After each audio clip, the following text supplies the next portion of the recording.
उत्तर प्रदेश के अंदर एक गांव के अंदर एक दिनेश कुमार नाम का एक शख्स रहा करता था, जिसकी पत्नी काफ़ी सालों पहले गुजर चुकी थी।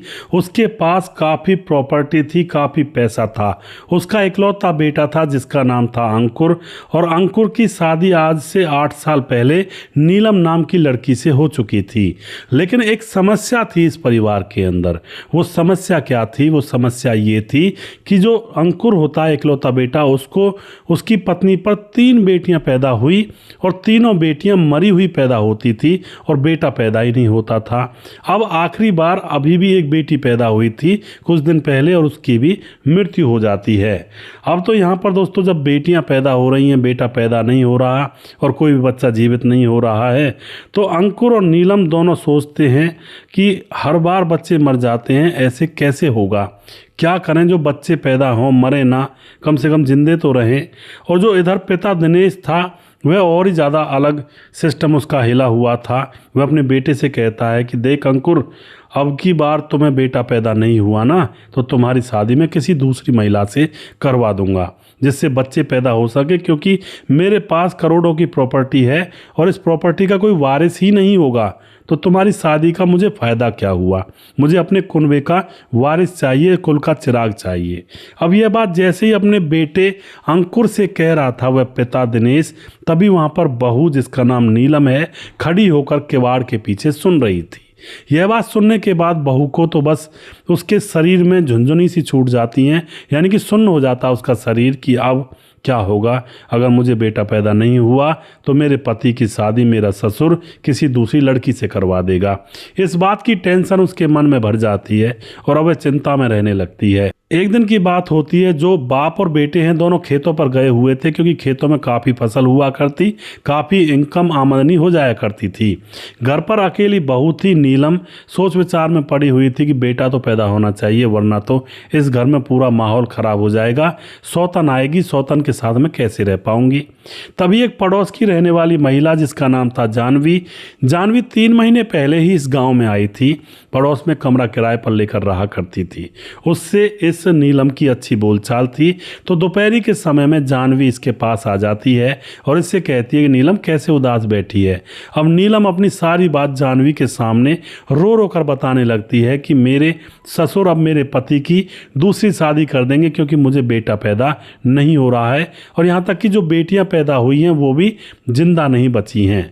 यह बात सुन करके जो जानवी होती है उसके आंसू पहुँचती है और एकदम से कहती है कि मेरे साथ भी ऐसी ही समस्या थी, एक तरीका तो है इसका, जो तुम्हें बेटा पैदा हो जाएगा।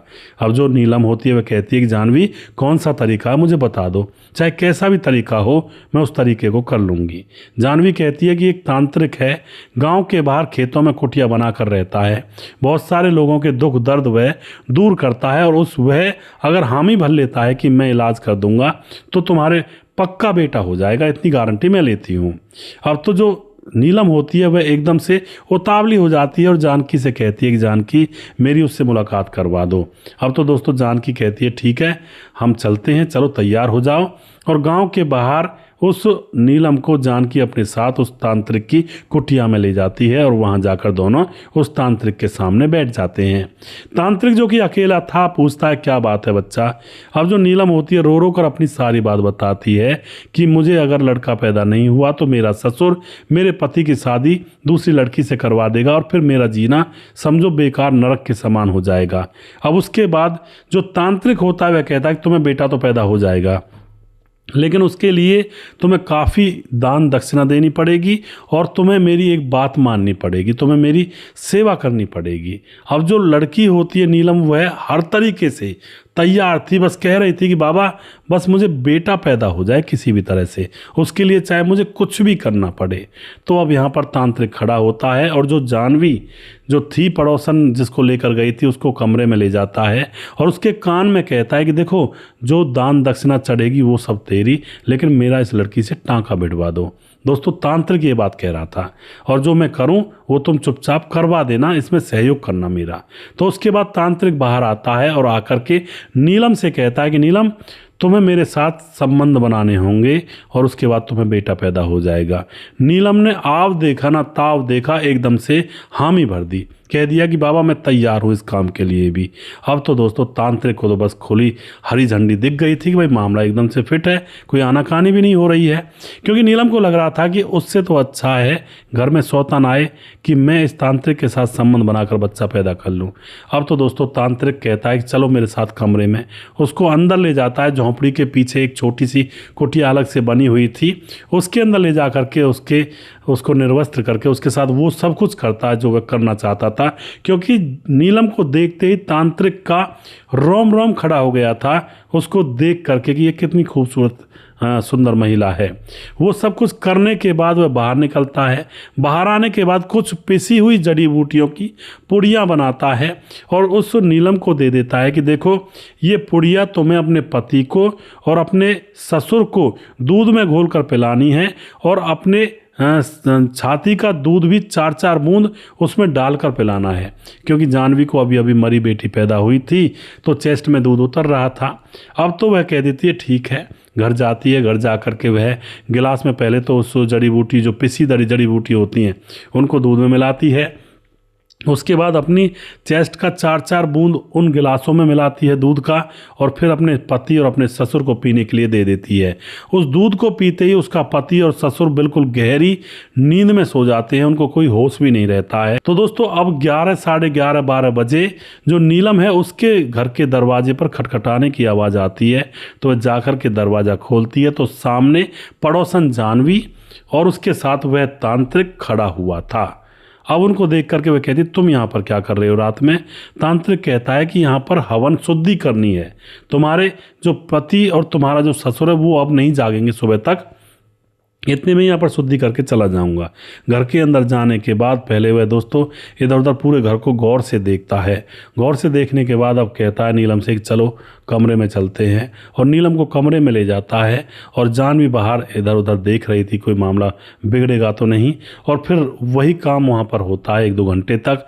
और वही काम होने के बाद जो तांत्रिक होता है वह कहता है कि ठीक है अब रोज़ ऐसे ही करना पड़ेगा, मुझे तुम्हारे घर पर आकर ही ये काम करना पड़ेगा, तभी जाकर तुम्हें बच्चा ठहरेगा।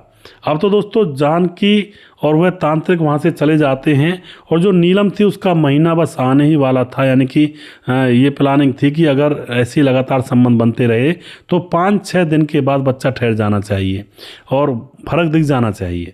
अब यहाँ पर क्या होता है दोस्तों, तांत्रिक रोज़ उस पुड़िया को मिलवाकर उसके घर वालों को पिलवा देता है और रात को वहाँ पर पहुँच जाया करता और जानकी भी उसका साथ दिया करती। 15-20 दिन गुजर जाते, अभी कोई फर्क नीलम को नहीं लगता है कि बच्चा है ठहरा भी या नहीं है, उल्टी वगैरह लगने लगती, कुछ ऐसा सिस्टम होता होगा इनका, या फिर कोई और फर्क दिख रहा होगा। तो अब जो नीलम होती है वह कहती है कि यह तो कोई फर्क ही नहीं पड़ रहा जानवी, क्या करूं मैं। जानवी कहती है चलो उसकी कुटिया पर चलते हैं। तो दिन में जब पति और उसका पिता खेतों पर गए हुए थे तो उनको खाना देने के बहाने वह खेतों पर जाती है और खाना देने के बाद वापस लौटते वक्त वह उसी कुटिया में ठहर जाती है और जाकर के उस तांत्रिक से कहती है कि कुछ भी नहीं हुआ बाबा ये तो। अब तांत्रिक कहता है कि होगा, चिंता मत करो, हर चीज़ स्टेप बाय स्टेप करूँगा, यानी कि एक एक करके करूँगा मैं सारी चीज़ों को। और उसके बाद वह उसको कुटिया में बिठा लेता है और फिर उसे कुटिया के अंदर ले जाता है, कहता है कि चलो मेरे साथ अंदर, अब की बार मुझे दूसरा तंत्र करना है, तंत्र विद्या। उसके साथ वही काम करता है जो वह रोज़ किया करता था। उसके बाद वह बाहर निकलते हैं तो अब की बार जो तांत्रिक होता है वह जड़ी बूटियाँ बदल देता है, दूसरी जड़ी बूटियाँ दे देता है और कहता है कि अब की बार ये जड़ी बूटियाँ पिलाना और फिर इसके बाद कुछ दिन और लगेंगे और फिर काम हो जाएगा। अब जो नीलम होती है उन जड़ी बूटियों को लेकर के फिर से ले आती है और एक एक गिलास में दूध में मिला करके और अपनी चेस्ट का 4-4 बूंद उसमें दूध, अपना दूध भी डाल देती है और फिर अपने पति और अपने ससुर को पिला देती है। फिर कुछ देर के बाद नीलम के पास जानकी का फ़ोन आता है, जानवी का। अब जानवी कहती है कि महाराज ने कहा है कि उस दूध को इसी तरह से तुम्हें भी पीना होगा आज। अब तो यहाँ पर जो नीलम थी पूरा अंधविश्वास में डूबी हुई थी और वह भी एक गिलास में दूध करके अपनी चेस्ट का 4 बूंद दूध उसमें मिला करके और उस जड़ी बूटियों को मिला करके खुद भी पी जाती है। अब तो दोस्तों पीने के बाद ये तीनों लोग बुरी तरह से बेहोश हो जाते हैं, क्योंकि अब से पहले भी वो पति और ससुर बेहोश हो जाया करते थे, गहरी नींद में चले जाया करते थे। उन्होंने कई बार सोचा भी था कि हम इतनी गहरी नींद में कैसे सो जाते हैं, और जब सोते हैं तो पता भी नहीं चलता है। लेकिन वह फिर ज़्यादा गौर नहीं करते, खेतीबाड़ी का काम होता है, खेतों में लगे रहते हैं। अब यहाँ पर ऐसा कांड हो गया था कि पति और ससुर के साथ साथ जो नीलम थी यह भी गहरी नींद में सो जाती है। और फिर दोस्तों रात के 12 बजे जानवी और तांत्रिक फावड़ा लेकर उनके घर के दरवाजे को धक्का देकर जो चटकनी होती है उसको तोड़ देते हैं और घर के अंदर घुस करके पहले तो गहने वगैरह वहाँ से चुराते हैं जो उनके घर में रखे थे, क्योंकि तांत्रिक पहले भी जब उस घर में आया करता था 15 दिन तक तो वो सारी चीज़ों को निगाह करके चला गया था कि इस घर के अंदर कौन सी चीज़ कहाँ रखी हुई है। पूरी रेकी करने के बाद अब वह सारे गहने और पैसे जिस अलमारी में रखे थे उस अलमारी को तोड़ करके वहाँ से निकाल कर रख लेते हैं। और उसके बाद होता है मौत का खेल शुरू। जो तांत्रिक और जानवी होती हैं फावड़े से उन तीनों को के धड़ से सर को अलग कर देते हैं। और फिर दोस्तों वह वहीं पर उनके पीछे वाले प्लॉट में उन डेड बॉडीज़ को घसीट कर ले जाते हैं। वहाँ पर गड्ढा खोदने लगते हैं उनको दफन करने के लिए। पहला गड्ढा खोद कर पहले दफन कर दिया जाता है पति और ससुर को, फिर दूसरा गड्ढा खोद रहे थे जिसमें इस नीलम को डाला जाना था। लेकिन इतने में ही गाँव का एक शराबी जो शराब पी करके ऐसे इधर उधर घूमा करता था वह उनको देख लेता है और उसको शक होता है कि मामला कुछ ना कुछ गड़बड़ है। यह तांत्रिक और इसके साथ यह महिला है और यह इनके घर में, इनके घेर में, इनके प्लॉट में क्या कर रहे हैं। गौर से देखता है तो वहाँ पर लाश पड़ी हुई थी नीलम की और वह जोर से चिल्लाने लगता है। जैसे वह चिल्लाता है गांव के लोग एकदम से इकट्ठा हो जाते हैं और इस तांत्रिक और इस लड़की को, जानवी को, भागने का मौका मिलता ही नहीं है। इन दोनों को पकड़कर रस्सियों से बांध दिया जाता है और उसके बाद पुलिस को बुलाया जाता है। पुलिस आती है, इनकी अच्छी तरह से तो पहले खातिरदारी करती है, फिर पूछती है कि बाकी लोग कहाँ हैं, तो वह बता देते हैं कि बाकी लोग भी इस गड्ढे के अंदर दफन है और यह नीलम की लाश पड़ी है। सारी मृत शरीरों को निकाला जाता है तो गांव वाले पहचान लेते हैं कि यह तो दिनेश और उसके बेटे अंकुर की लाश है और यह उनकी बहू नीलम की लाश है। उसके बाद दोस्तों जो पुलिस होती है लाशों को पोस्टमार्टम के लिए भेज देती है और रिजल्ट आता है कि नशीली दवाई खिलाकर पिलाकर इनकी हत्या कर दी गई है फावड़े से। और उसके बाद इस लड़की जानवी और ओमकार उसका नाम था जो तांत्रिक था, उनसे पूछा जाता है तो वह बताते हैं कि हम तो हर गांव में ऐसे ही करते हैं, दूर दूर गांव में जाकर पहले बसते हैं दोनों जने और जान पहचान बनाते हैं। जो जानवी है वह गांव में बसती है और जानकारी निकालती है कि कोई दुखी है तो दुखी महिला को मेरे पास लाती है। फिर उस महिला के घर जाते हैं हम जादू मंत्र करने के लिए रेकी करते हैं, महिला के साथ संबंध बनते हैं और फिर यहाँ पर उनका सामान लेकर उनकी हत्या करके हम फरार हो जाते हैं। आज तक तो पकड़े नहीं गए और आज पकड़े गए हैं। तो इस तरह से दोस्तों यहाँ पर इस झूठे ढोंगी, इस तांत्रिक को और इसकी जो साथ रहती थी प्रेमिका को, इन दोनों को पकड़ लिया जाता है और एक परिवार का सत्यानाश हो जाता है अंधविश्वास के चक्कर में पड़ करके। अगर ससुर ये नहीं कहता कि मैं दूसरी शादी कर दूंगा तो भी शायद यहाँ पर नीलम ज़्यादा सोच विचार में नहीं पड़ती और इस चक्कर में नहीं पड़ती।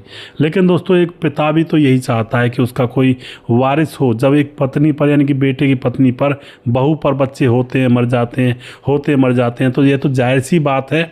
ससुर तो सोचेगा ही कि भाई इस खानदान को चलाने के लिए एक वारिस की तो ज़रूरत है, दूसरी शादी कर लूँगा अपने बेटे की अगर नहीं हुआ तो। लेकिन दोस्तों यहाँ पर बहुत बड़ा कांड नासमझी के कारण हो जाता है। जो ये महिला थी यह उस तांत्रिक के चक्कर में आकर अपने पूरे कुल और ख़ानदान को ही ख़त्म कर बैठती है। कुल का वारिस कहे तो बहुत दूर की बात है, यहाँ पर कुल ही नहीं बचता है, पूरा ख़ानदान मिट जाता है। तो दोस्तों कभी भी इन चक्करों में ना पड़ें, क्योंकि कोई भी किसी के भाग्य को बदल नहीं सकता है। ये आपको मैं बताना चाहूँगा, कोई भी नहीं, चाहे कोई हो, कितना भी बड़ा तपस्वी ज्ञानी हो, वह जब अपने भाग्य को या फिर किसी और के भाग्य को कैसे बदल सकते हैं। दोस्तों अपना ही भाग्य नहीं बदला जाता है। अगर तांत्रिक इतना ही विद्या जानता था तो पैसे अपने आप भी कर सकता था उनका इंतजाम, क्योंकि उसके पास तो विद्या थी। पैसे भी तो बना देते हैं लोग, तो ऐसे बना लेता। लेकिन मैं आपको स्पष्ट बताना चाहता हूँ, इनके पास कुछ नहीं होता है। सिर्फ और सिर्फ यह लोग लोगों को बेवकूफ़ बनाते हैं और उनका धन हड़प कर वहाँ से फरार हो जाते हैं और कई बार तो इस तरह के कांडों को भी अंजाम दे देते हैं, किसी की हत्या भी कर देते हैं। अगर कोई और किसी के भाग्य को बदल सकता तो फिर तो बात ही क्या थी। लोग दुखी होते हैं, लोगों के पास कुछ होता नहीं है, तो फिर ऐसे तांत्रिकों को बुला करके ऐसा सब कुछ काम करा लेंगे, फिर क्या फ़ायदा है। दोस्तों कोई किसी के भाग्य को नहीं बदल सकता। जो हमारा प्रारब्ध है, जो हमें लिखा है हमारे भाग्य में, वो तो भुगतना ही पड़ेगा। अगर हमारे भाग्य में यह है कि बेटा नहीं होगा, बेटी भी नहीं होगी, तो नहीं होगा तो वो तो और अच्छी बात है कि हमारे ऊपर किसी का कर्जा नहीं है। वरना बेटा बेटी होते तो कर्ज चुकाना पड़ता पूरे जीवन भर, उनके लिए कमाओ, कपड़े लत्ते, उनका शादी ब्याह का इंतजाम करो। तो एक तरह से ठीक ही है, नहीं हो रहा है तो कोई। तो आप जो भी कुछ कहना चाहते हैं अपनी राय कमेंट बॉक्स में लिख सकते हैं। वीडियो के लास्ट में कुछ भाइयों के नाम जरूर लेना चाहूँगा जो भाई हमारे वीडियोस को देखते हैं और हमें खूब सपोर्ट करते हैं। हमारे साथ है सुशील चौधरी, हमारे भाई लगातार कमेंट करते हैं। भाई का बहुत बहुत धन्यवाद करता हूँ जो कि लगातार हमारे वीडियोज़ पर कमेंट करते हैं। उसके बाद राजकिशोर चौरसिया महाबलेश्वर महाराष्ट्र से हैं जो कि लगातार वीडियोज़ पर कमेंट करते हैं। भाई का बहुत बहुत धन्यवाद करते हैं। राधेश्याम शर्मा सिरसी जयपुर राजस्थान से हैं जो कमेंट करते हैं। उसके बाद हमारे साथ हैं राम मोहम्मद यासीन लाहौर पाकिस्तान से, हमारे वीडियोज़ पर लगातार कमेंट करते हैं। भाई का बहुत बहुत धन्यवाद करता हूं। और दोस्तों उसके बाद पंकज कुमार जो कि कमेंट करते हैं। राम गोसाई कमेंट करते हैं। मुकेश कुमार यूपी तरासी से हैं। राजेंद्र धेरू कहते हैं सुदेश भाई मेरे को समझ में भी नहीं आ रहा कि विश्वास किस पर करें और किस पर ना करें। राजेंद्र सरवरपुर जिला फतेहाबाद हरियाणा से हैं। जी बिल्कुल सही कह रहे हैं राजेंद्र जी, आपका जो विचार है वो बिल्कुल सही है। आज के दौर में किसी के भी ऊपर विश्वास नहीं किया जा सकता। रजत सैनी कमेंट करते हैं। धीरज बर्नवाल कमेंट करते हैं भरोसे नाम की कोई चीज़ ही नहीं है, सब कुछ ख़त्म हो चुका है आज के दौर में। जी बिल्कुल। देवेंद्र रजावत, मेरा नाम लिया करें। देवेंद्र सिंह रजावत जयपुर से हैं, बहुत बहुत धन्यवाद जी। प्रवीण बघेल शिवपुरी से हैं। सुजीत कुमार लगातार कमेंट करते हैं। अमित पटेल जो कि लगातार कमेंट करते हैं। राम शब्द कमेंट करते हैं। उसके बाद ब्रजेंद्र चहर कमेंट करते हैं। और उसके बाद सूरज डियो हमारे भाई लगातार कमेंट करते हैं, फिजी से रहने वाले हैं। उसके बाद संतोष ओझा कमेंट करते हैं। और प्रधान जाट कमेंट करते हैं जय श्री राम। मोनू जैन कमेंट करते हैं। और जिस भाई का नाम रह गया है उस भाई का नाम मैं अगले वीडियो में ज़रूर लूँगा और अगला वीडियो बहुत जल्दी फिर से लेकर आऊँगा ऐसी ही एक कहानी के ऊपर जो कि सीख देने वाली होती है। नमस्कार, जय हिंद, जय भारत।